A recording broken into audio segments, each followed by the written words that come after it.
Mi esposa dijo, tú no decides a dónde voy ni con quién estoy. Sus amigas se rieron. Yo solo sonreí. Pero cuando volvió de su fin de semana fuera, me llamó 16 veces en pánico. Finalmente contesté, solo para decir. Me llamo Tom Harrington, y nunca olvidaré la noche en que mi esposa les dijo a sus amigas. Él no decide a dónde voy ni con quién estoy.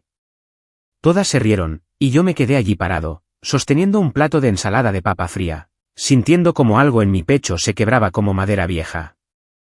3 días después, tras su pequeño fin de semana fuera, me llamó 16 veces antes de que yo finalmente contestara. Pero llegaré a eso en un momento. Primero, necesitas entender cómo llegamos hasta allí. Nací y crecí en Davenport, Iowa. Pasé la mayor parte de mi vida adulta trabajando en mantenimiento para el distrito escolar.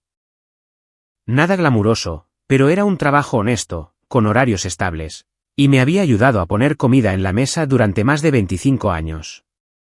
Mi esposa, Lynn, trabajaba en facturación médica en una clínica en Bettendorf. Llevábamos casados 22 años. No éramos perfectos, pero éramos estables. O al menos, eso es lo que yo pensaba.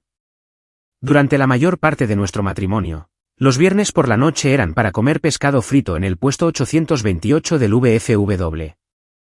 Los domingos eran para la iglesia en St. Mark's. Los veranos eran para las barbacoas de H.Y.B. en el patio trasero. Nada lujoso, solo una vida normal, cómoda y típica del Medio Oeste. Pero, en algún momento del último año, Lynn empezó a distanciarse. Comenzó con cosas pequeñas, quedarse hasta más tarde después del trabajo, diciendo que ella y sus compañeros solo estaban descomprimiéndose. Al principio no le di mucha importancia. Todo el mundo necesita desahogarse. Pero luego se convirtieron en 2 noches a la semana, luego 3. Cambió su perfume, empezó a vestirse como lo hacía a los 30 años, y comenzó a pasar más tiempo deslizando el dedo en su teléfono que hablando conmigo. Le preguntaba cómo había estado el trabajo, y me daba respuestas cortas, como si la estuviera interrumpiendo. Empezó a dejar su teléfono boca abajo en el mostrador, incluso cuando no estaba vibrando. Cuando yo entraba a la cocina, ella dejaba de hablar a mitad de una frase durante una llamada. Bajaba la voz y decía, «Te llamo luego». Ni una pizca de explicación. El momento en que todo cambió llegó un cálido sábado de junio en nuestro patio trasero. Lynn había invitado a un grupo de compañeros de trabajo a una barbacoa. Yo estaba asando hamburguesas, tratando de ser educado, tratando de ser el buen anfitrión. Todos eran más jóvenes que nosotros, bebedores de vino de finales de los 30 o principios de los 40, a quienes les gustaba hablar demasiado alto sobre dramas de oficina que a mí no me importaban. Llevé una bandeja de carne a la mesa donde se reían sobre sus planes para el fin de semana. Uno de ellos le preguntó a Lynn si iba a ir a algún lado pronto. Lynn agitó la mano hacia mí y dijo, «Ay, por favor. Tom no decide a dónde voy ni con quién estoy». Toda la mesa estalló en carcajadas. Incluso Lynn se reía como si estuviera audicionando para una vida diferente. Y sentí que algo ardía dentro de mí. Rabia, vergüenza, humillación. Pero no dejé que se notara. Simplemente forcé una pequeña sonrisa y dije, «Las hamburguesas están listas». Pero por dentro, estaba temblando. No de ira, aunque había mucha de esa, sino de algo más profundo, algo parecido al duelo. Más tarde esa noche, después de que todos se fueron y el patio volvió a estar en silencio, me senté solo en la mesa de la cocina mirando mi anillo de bodas. El reloj sobre la estufa zumbaba, la calle afuera estaba en silencio. Giré el anillo entre mis dedos y me di cuenta de que ya no se sentía como una promesa. Se sentía como un peso. Pensé, solo por un momento, en arrancármelo y lanzarlo al otro lado de la habitación. Imaginé cómo repiquetearía contra el refrigerador, deslizándose debajo de la estufa. Imaginé gritar, cerrar un gabinete de un golpe, cualquier cosa para detener el dolor. Pero en lugar de eso, me senté allí y me susurré a mí mismo, se rió de mí delante de todos. Y, de alguna manera, esa humillación cortó más profundo de lo que cualquier sospecha de engaño podría haberlo hecho. La ira habría sido fácil. La ira arde rápido. La humillación se queda. Los días siguientes fueron tranquilos, pero no de una manera pacífica. Lynn estaba distraída, pegada a su teléfono, sonriendo ante mensajes que no me dejaba ver. Cuando finalmente anunció que se iba a un fin de semana de chicas a Galena, Illinois, la mentira era lo suficientemente delgada como para ver a través de ella. «Ah, sí», pregunté. «¿Quién va?» Ella se encogió de hombros. «Solo algunas de las chicas del trabajo. No las conoces». Lo cual era gracioso, considerando que la mitad de ellas habían estado en nuestro patio trasero una semana antes. Asentí como un hombre que no sabía nada, aunque mi estómago se revolvía de una manera que ya no podía ignorar. Esa noche, acostado en la cama junto a ella, escuchándola respirar como si nada pasara, sentí una mezcla de angustia y claridad. Si ella realmente se había ido de nosotros, de mí, entonces necesitaba enfrentarlo. No con gritos, no con súplicas, sino con algo más firme, algo más inteligente. Antes del amanecer, salí de la cama, me preparé una cafetera de mezcla de desayuno HYB, y me senté a la mesa de nuevo. Y tomé una decisión. No iba a confrontarla. No iba a tratar de recuperarla. No iba a perder mi dignidad ante alguien que ya había tirado la suya. Susurré en la cocina silenciosa, si ella quiere libertad, la tendrá. Ese fue el momento en que todo cambió. Para cuando Lynn salió por la puerta con su bolsa de fin de semana, sonriéndole a su teléfono y no a mí, yo ya no era el mismo hombre que sostenía un plato de ensalada de papa mientras se reían de él en su propio patio. No alcé la voz. No pregunté a dónde iba. No traté de detenerla. Simplemente la vi alejarse. Y en ese momento, sin saberlo, ella me entregó todo el poder que yo necesitaba. Cuando Lynn salió del camino de entrada ese viernes por la tarde, me paré junto a la ventana y vi desaparecer las luces traseras de su auto por nuestra tranquila calle de Davenport. El sol de principios de verano iluminaba los arces y, por un momento, me pregunté cuántas veces la había visto irse sin verla realmente marcharse. Esta vez, lo vi todo. No la seguí. No verifiqué su ubicación. No le envié mensajes para desearle que se divirtiera. Simplemente, dejé que el silencio se asentara sobre la casa, como el polvo en una habitación que ya nadie visita. Y entonces, me puse a trabajar. Lo primero que hice fue llamar a mi viejo amigo Rick Stanton, un ayudante del sheriff retirado, quien me enseñó más sobre paciencia y sincronización que cualquier hombre vivo. Nos reunimos en el Village Inn, cerca de Elmore Avenue. Él ya estaba en una cabina tomando café, hojeando un periódico como si fuera 1998 otra vez. Me miró en el momento en que me deslicé en el asiento. «Parece que te has tragado un puñado de clavos», dijo. Solté un suspiro que había estado conteniendo durante semanas. Lynn se ha ido por el fin de semana y no se fue sola. Rick no asintió, no jadeó, no preguntó con quién. Simplemente dejó el periódico a un lado y dijo, «Muy bien, entonces asegurémonos de que te protejas». Esa era una cosa sobre Rick, nunca juzgaba. Nunca decía «te lo dije». Simplemente enfrentaba la realidad de frente. «¿Quieres atraparla en el acto?», preguntó. No dije de inmediato. He terminado de intentar retenerla. Solo quiero mi dignidad. Rick sonrió ante eso. Una de esas pequeñas sonrisas de orgullo que los hombres mayores dan cuando un hombre más joven finalmente comprende una verdad difícil. Entonces, lo primero que haces, dijo, es separar tus bienes en silencio, legalmente y limpiamente. Él trazó un plan simple, no vengativo, no dramático, simplemente inteligente. Y por primera vez en meses, me sentí firme de nuevo. Después del desayuno, conduje directamente a la cooperativa de crédito de la comunidad de Davenport. El vestíbulo olía a alfombra nueva y tóner de copiadora. Una joven cajera, apenas mayor que mi hija, me ayudó a abrir una cuenta solo a mi nombre. No preguntó por qué. No necesitaba hacerlo. La gente mueve dinero todo el tiempo. La vida pasa. Transferí solo lo que era legalmente mío. Nada disimulado, nada imprudente, solo autoprotección. Caminando de regreso a mi camioneta, sentí una extraña mezcla de dolor y claridad apretándome el pecho. Me senté detrás del volante por un minuto, mirando a través del parabrisas hacia nada en particular. Y entonces, giré mi anillo de bodas de nuevo. Durante años había significado compromiso, asociación, hogar. Ahora se sentía como un artefacto desenterrado del río. Algo que una vez tuvo significado, pero que había estado enterrado demasiado tiempo para reconocerlo. Susurré en la camioneta vacía, ¿cuándo dejamos de estar en el mismo bando? Mi voz se quebró un poco. El duelo es curioso, golpea más fuerte cuando no hay nadie alrededor. Me sequé los ojos con el dorso de la mano y arranqué el motor. Mi siguiente parada fue Ángela Morales, una abogada de familia en Bettendorf. Su oficina estaba dentro de una casa reconvertida que todavía olía a pegamento viejo de papel tapiz. Me saludó con un firme apretón de manos y una sonrisa amable. Le conté todo sin adornos, sin pausas dramáticas. Ella escuchó en silencio, asintiendo solo cuando era necesario. Cuando terminé, dijo, Tom, estás haciendo lo correcto al mantener la calma. Iowa es un estado de divorcio sin culpa. No necesitas probar nada feo. Solo necesitas asegurarte de que cada paso que des sea deliberado y legal. Sin sermones, sin lecciones morales, solo orientación clara continuó. No tienes que presentar la demanda hoy, pero puedes prepararlo todo. Cuando llegue el momento, estarás listo. Salí de su oficina sintiéndome más firme, pero emocionalmente en carne viva.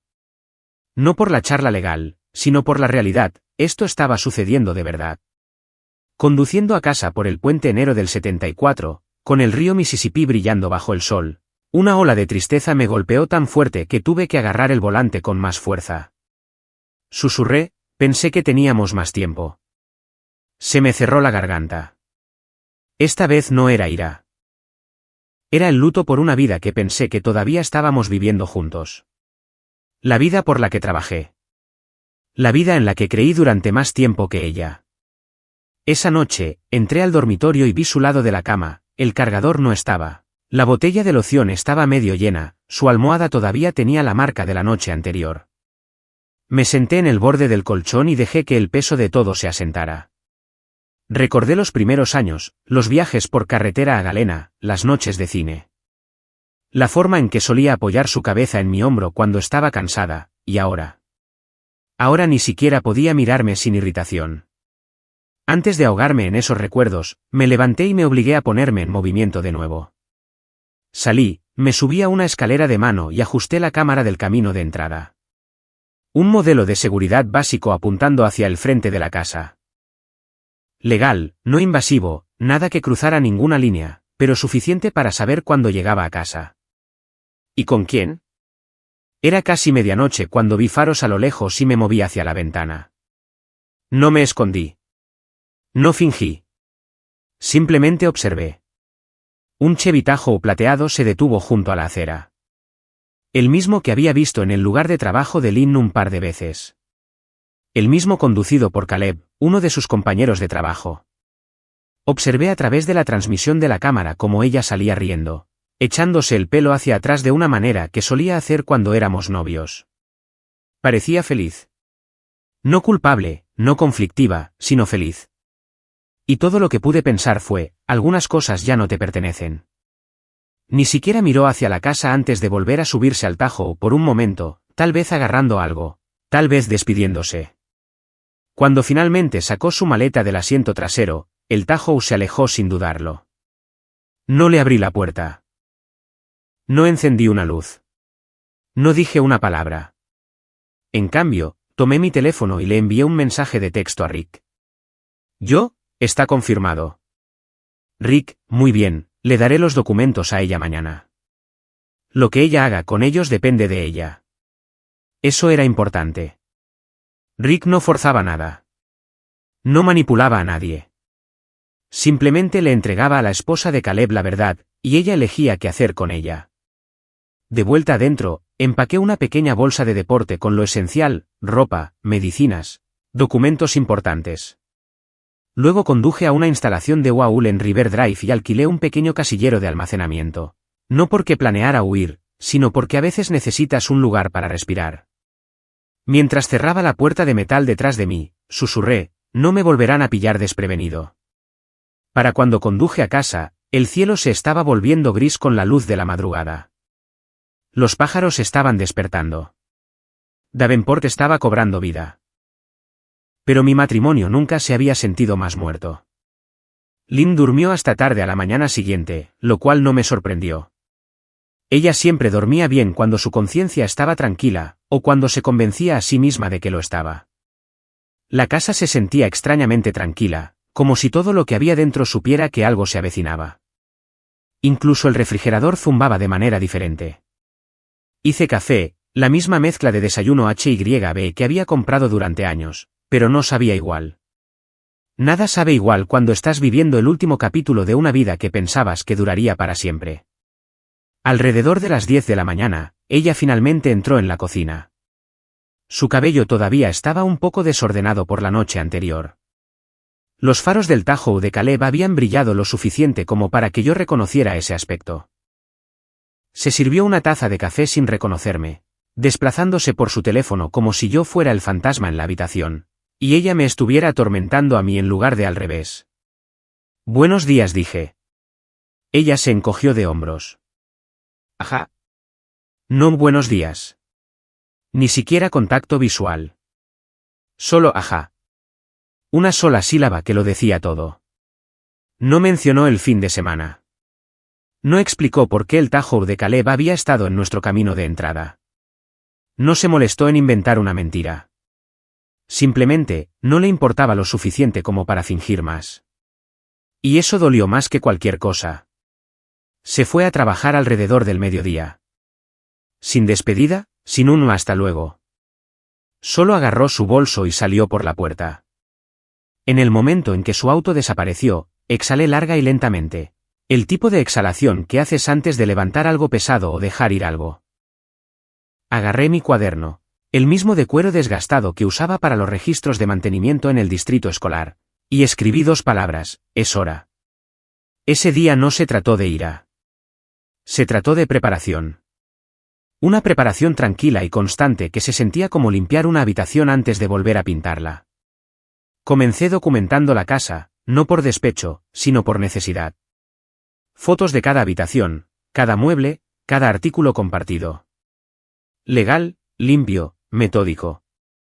Luego clasifiqué mi ropa y empaqué otra bolsa pequeña. No todo, solo lo suficiente para que, si necesitaba irme rápidamente, no tuviera que pensarlo 2 veces. Camisas, jeans, artículos de tocador, documentos personales, un par de gorras de béisbol viejas. Lo esencial de un hombre reconstruyendo su vida. Esa tarde, visité Uaul de nuevo, el mismo casillero de almacenamiento. Coloqué la bolsa dentro junto con algunas pertenencias personales que no quería dejar atrás. Viejos aparejos de pesca, una pila de fotos familiares, el cinturón de herramientas de mi padre. Era extraño lo silenciosa que era la habitación de metal. Sin ventanas, sin sonidos de tráfico, solo un piso de concreto, paredes de metal y yo. Me senté en una pequeña silla plegable dentro del casillero y me permití sentir todo lo que había estado evitando. El dolor, la vergüenza, el escozor de ser dejado atrás emocionalmente mientras todavía estaba técnicamente casado. Y la humillación de esa barbacoa en el patio trasero se repitió de nuevo, más clara esta vez. Sus amigas riéndose de mí. Ella riéndose más fuerte. Ese fue el momento en que ella dejó el matrimonio, mucho antes de que apareciera el Tahoe de Caleb. Después de un rato, cerré la unidad y me fui. El río Mississippi guiñaba a través de los árboles mientras conducía de regreso a la ciudad. Bajé la ventanilla y dejé que el viento enfriara el dolor detrás de mis ojos. No estaba huyendo. Me estaba preparando. La siguiente parada fue la señora Carson, nuestra vecina anciana que había vivido en la calle desde antes de que yo naciera. Ella lo veía todo. También sabía cuándo mantener la boca cerrada. Cuando abrió la puerta, sonrió gentilmente como si ya presintiera que algo andaba mal. Tom, cariño, te ves cansado. Entra. Me senté en la mesa de su cocina, el mismo lugar donde me había dado limonada cuando tenía 9 años y me había raspado la rodilla en su acera. Necesito pedirte un favor, dije en voz baja. Ella asintió antes de que yo explicara. ¿Es sobre Lynn? No lo dijo con juicio, solo con comprensión. Sí, dije. Solo vigila la casa por un tiempo. Nada importante. Solo avísame si ves algo inusual.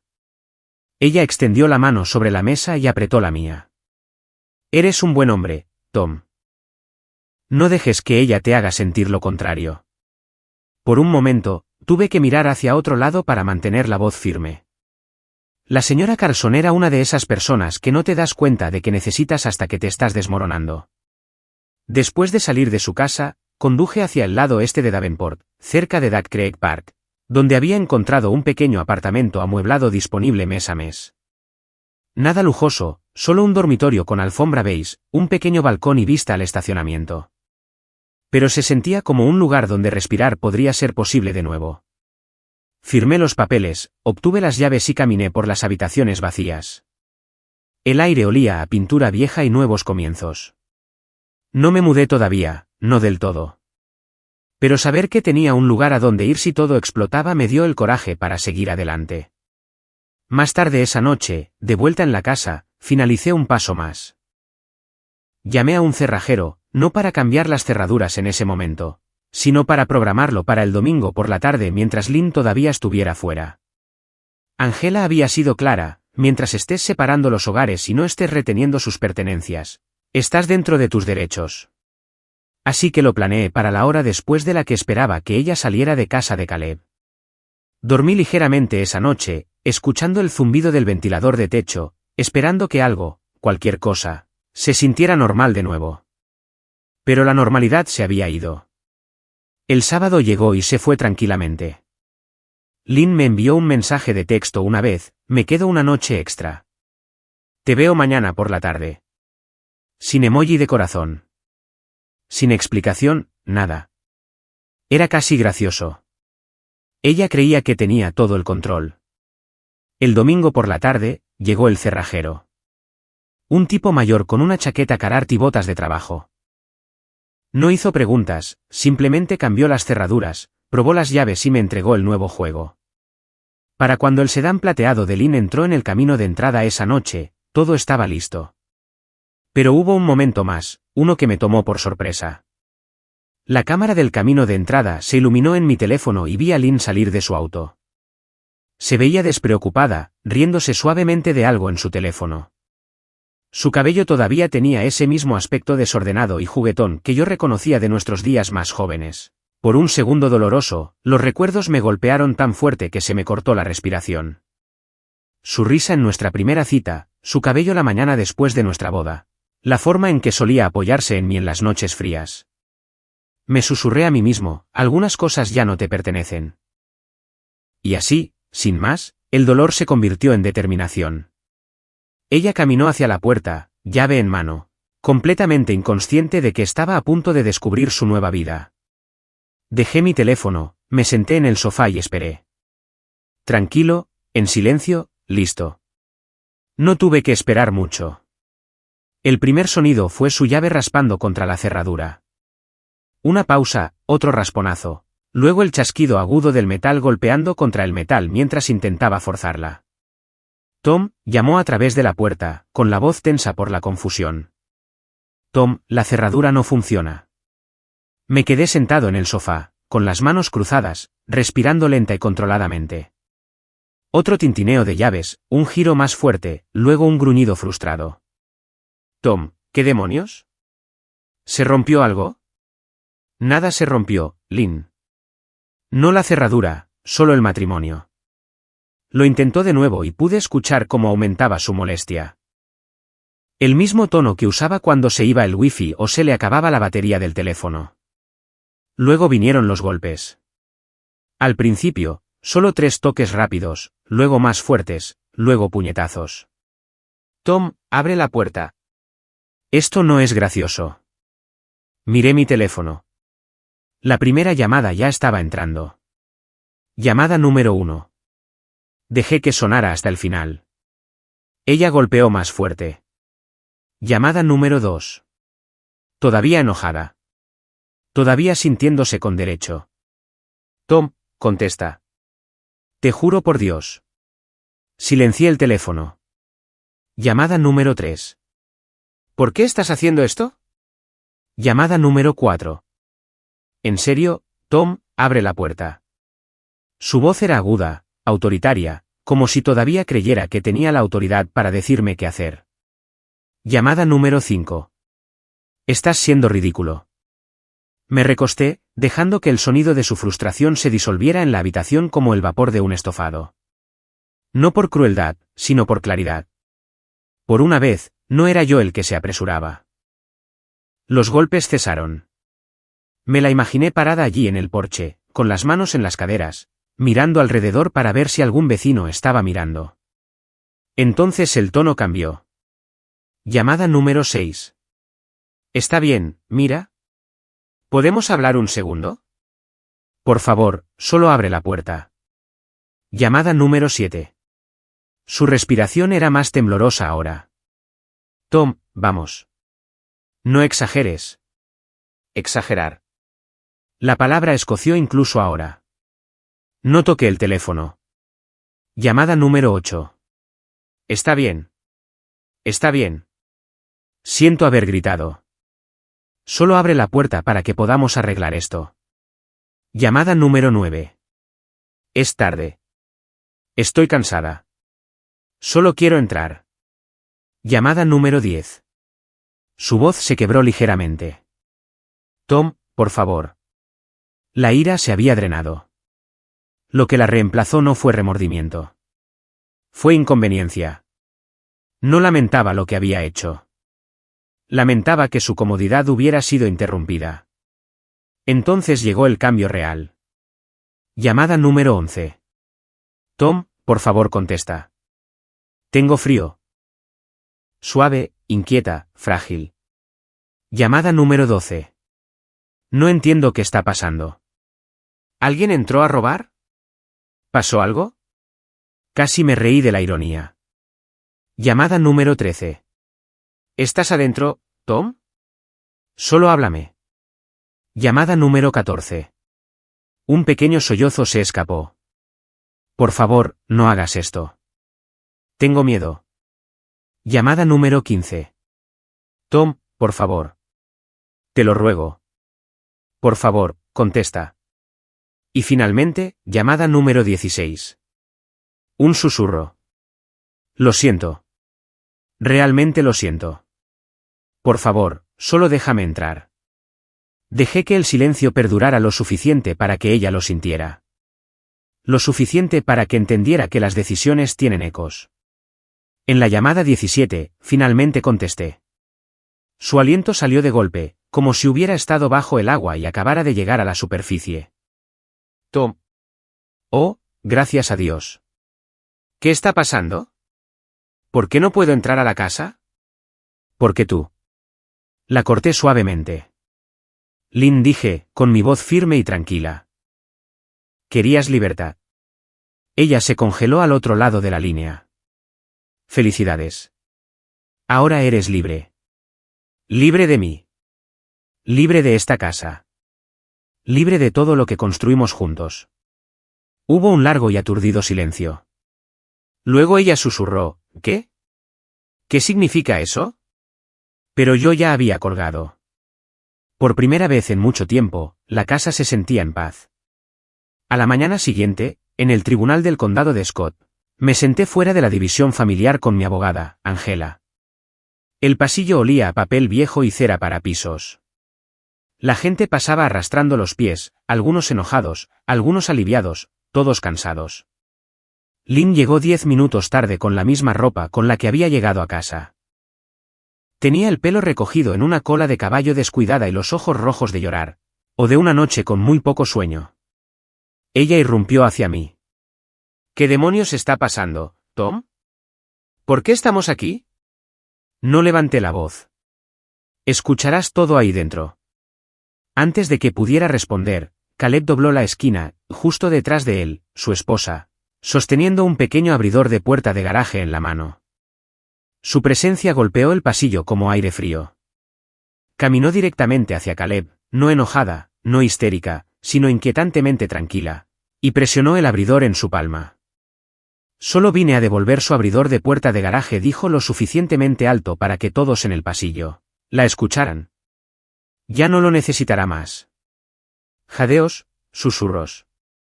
Incluso Angela levantó una ceja. Lynn se puso pálida. ¿Qué? ¿Qué hace ella aquí? No respondí. Dentro de la sala del tribunal, todo se desarrolló sin teatro. Angela presentó documentación, registros financieros, una cronología y, finalmente, un conjunto de mensajes de texto impresos entre Lynn y Caleb. No explícitos, no vulgares, simplemente condenatorios. De Caleb, esto es divertido, pero no le des demasiada importancia. No busco nada serio. Mantengamos esto casual, ¿vale? Uno por uno, los mensajes expusieron la verdad. Lynn había apostado su matrimonio por un hombre que ni siquiera la quería. Su rostro se derrumbó mientras los leía. Caleb seguía mirando al suelo, deseando poder fundirse a través de él. Su esposa estaba sentada en la última fila, con los brazos cruzados, silenciosa, digna. ¿Y yo? Yo estaba sentado allí, tranquilo como una mañana de invierno, con las manos cruzadas, respirando de manera constante. Esto no era venganza. Esto era la realidad hablando finalmente por sí misma. El juez miró los papeles y asintió. Parece que la separación está bien fundada. Lynn me miró, y luego me miró de verdad. Su voz se quebró. Tom, por favor. ¿Podemos al menos hablar? No puedes simplemente. Ya lo hice, Lynn, dije en voz baja. Y la verdad era que lo había hecho. Toda la charla se había hecho en el momento en que ella se rió de mí en nuestro patio trasero. Salimos del tribunal por separado. Ella intentó seguirme hasta el estacionamiento, pero no me detuve. No miré atrás. Algunos finales no requieren fuegos artificiales. Algunos solo requieren que se cierre una puerta en el momento adecuado. Y la mía se había cerrado la noche en que le dijo a una mesa llena de gente que yo no decidía nada. Ella estaba equivocada. Yo decidí esto. No me mudé al nuevo apartamento de inmediato. Pasé una última noche en la casa, no por nostalgia, sino por cierre. Dormí en el sofá en lugar de en nuestra cama, escuchando el leve zumbido del refrigerador, el crujido de las viejas tuberías, el suave viento de Iowa rozando las ventanas. Una casa puede ser silenciosa, pero esa noche el silencio se sintió honesto por primera vez en años. Por la mañana, preparé una última cafetera en esa cocina. La misma mezcla de H&B que Lynn solía insistir en que compráramos porque era lo suficientemente buena. El olor flotaba por la casa como un recuerdo que no estaba seguro de querer conservar. Antes de irme, empaqué las últimas de mis cosas. En el armario del pasillo, encontré una vieja caja de cartón con nuestros recuerdos de aniversario. Me senté en el suelo, la abrí lentamente y revisé los años. Había fotos de un viaje a Galena cuando lo único que queríamos el uno del otro era tiempo. Había un llavero que me compró con un pequeño dije de llave inglesa porque solía reírse de que yo arreglaba todo, excepto mi propia terquedad. Y luego estaba la taza, de cerámica blanca, ligeramente astillada, el marido más aceptable del mundo. Me la había dado en nuestro 20º aniversario, riéndose como si fuera una broma inofensiva. Y en aquel entonces, tal vez lo era. La sostuve por un largo momento. El peso de ella se sentía más pesado de lo que debería. Supongo que algunas bromas dejan de ser graciosas después de un tiempo, susurré. La puse suavemente en la caja de donaciones. No vengativo, no enojado, simplemente acabado. Cuando las últimas de mis cosas estuvieron empacadas, cerré la casa detrás de mi casa y caminé hacia mi camioneta, sintiéndome extrañamente ligero. El duelo es pesado, pero la aceptación. La aceptación tiene su propio tipo de elevación. Mi apartamento no era gran cosa a la vista. Alfombra beige, paredes neutras, un pequeño balcón con vistas al estacionamiento, pero estaba limpio, tranquilo. Y era mío. Pasé los primeros días instalándome, llenando el refrigerador, colgando un par de fotos enmarcadas del río, organizando mi ropa en el pequeño armario del dormitorio. Tareas simples que se sentían como colocar piedras en unos nuevos cimientos. Dormí mejor allí de lo que lo había hecho en años. Sin tensión, sin zumbidos de teléfono a altas horas de la noche, sin fingir, solo quietud. Pasó una semana antes de que Lynn llamara. Imaginé que sucedería eventualmente. La pantalla se iluminó con su nombre, y por un momento, consideré dejar que fuera al buzón de voz. Pero el cierre merece una voz, no silencio. Cuando contesté, su respiración temblaba. Tom. ¿Podemos hablar? No suspiré. No me endurecí. Simplemente me apoyé en el mostrador y dije, adelante. Cometí errores, dijo. Lo sé. Sé que te lastimé, pero he estado pensando que tal vez podamos solucionar esto. Tal vez apresuramos todo. Nosotros. Es curioso cómo esa palabra había reaparecido solo después de que lo hicieran las consecuencias. Extraño. Continuó suavemente. Extraño lo que teníamos. Hubo un tiempo en que me habría aferrado a esas palabras. Un tiempo en que me habría doblado hacia atrás tratando de salvar algo que ya eran cenizas. Pero ese tiempo había pasado. Lynn, dije, con mi voz tranquila, firme, casi gentil. Yo no te dejé. Ella inhaló bruscamente. Tú dejaste al hombre que habría muerto por ti el día que te reíste de él delante de tus amigas. Silencio. Un silencio largo, pesado y tembloroso. Luego un sollozo silencioso. No me regodeé. No la herí con culpas. Simplemente dejé que sintiera la verdad que ella había creado. Finalmente, susurró, lo siento, Tom. Sé que dije. Pero eso no cambia nada ahora. Cuando terminó la llamada, no me sentí triunfante. No me sentí cruel. Me sentí libre, como si algo apretado alrededor de mi pecho finalmente se hubiera aflojado. Un mes después, me encontré caminando por la orilla del río Mississippi. La brisa de la tarde traía el olor a agua y comida frita de algún lugar calle abajo. Las luces a lo largo del paseo se encendieron una por una mientras el sol se ocultaba detrás del puente. Pasé por el puesto 828 del VFW, el mismo lugar donde Lynn y yo habíamos pasado innumerables viernes a lo largo de los años. Los autos llenaban el estacionamiento. Las risas salían de las puertas abiertas. Podía oler el bacalao de su pescado frito semanal. Un olor que siempre me había encantado. Un olor que una vez había significado comodidad, rutina, familia. Me detuve por un momento, dejando que el recuerdo se asentara. Ese olor, murmuré. El mismo de la noche en que ella les dijo a todos que yo no decido nada. Me quedé allí con las manos en los bolsillos de mi chaqueta, respirando el aroma familiar. Luego sacudí la cabeza ligeramente y seguí caminando. Huele bien, me dije a mí mismo. Pero ya no tengo hambre. Algunas cosas las superas sin darte cuenta. Algunas cosas las pasas de largo porque detenerte te arrastraría de nuevo a una vida que ya no encaja. A medida que las semanas se convirtieron en meses, reconstruí mis rutinas. Caminatas los sábados por la mañana por Duck Creek Park. Café en el balcón mientras el sol calentaba las barandillas. Cena con Rick una vez a la semana. Llamadas con mi hermana en Des Moines, quien me recordaba cada vez que la curación no ocurre de la noche a la mañana. Pero ocurre. La gente piensa que la venganza es ruidosa. Piensan que es gritar, romper cosas o dar portazos. Pero la verdadera venganza, la que deja marca, es silenciosa. Es dignidad. Es paz. Es alejarte de alguien que no te valoró y descubrir que te gustas más a ti mismo ahora de lo que te gustabas en años. Una tarde, me encontré sentado en el balcón viendo pasar los autos abajo, con el cielo volviéndose rosado sobre Davenport. Y pensé en los hombres y mujeres de mi edad, personas que se habían quedado más tiempo del que deberían, que habían amado más fuerte de lo que fueron amados, que habían sido objeto de burlas, descartados o dados por sentados. Gente como yo, y tal vez gente como tú. Así que, si alguna vez has tenido que elegir la paz sobre el dolor, si alguna vez has tenido que alejarte de alguien que dejó de ver tu valor, espero que mi historia te dé un poco de fuerza esta noche.